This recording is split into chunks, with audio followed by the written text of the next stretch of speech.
Collaboration is a key feature of 21st century skills. We know that as children leave school, their work is now focused on more collaborative tasks.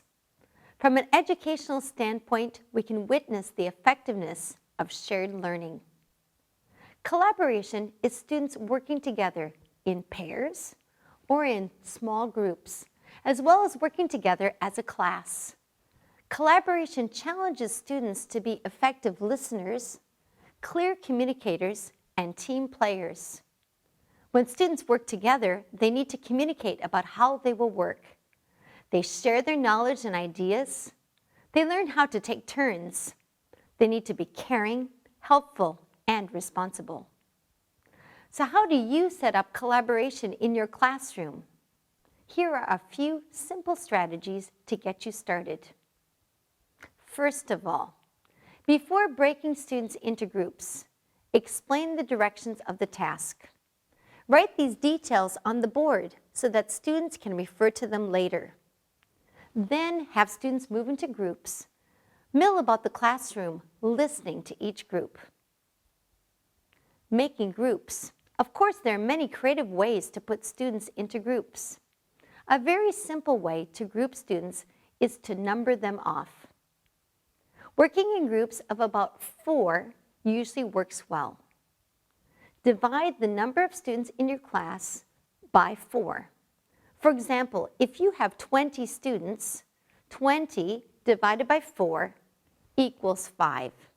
So your students would count off 1, 2, 3, 4, 5, and then they would start again.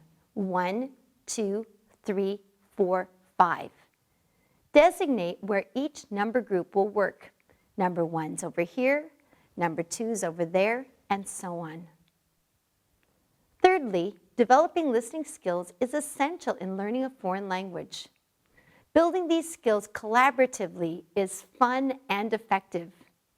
You might have students work in pairs or small groups to compare their answers to an exercise. They can brainstorm ideas together for their KWL charts. They can do critical thinking activities, such as creating a Venn diagram with similarities and differences. Collaboration is an important part of many class activities. When students play games, they communicate with each other and take turns. In role-play activities, students work together to create an interesting scene. In projects, students brainstorm creative ideas and complete a group task. Students learn how to ask for help when they need it and to help others when they can.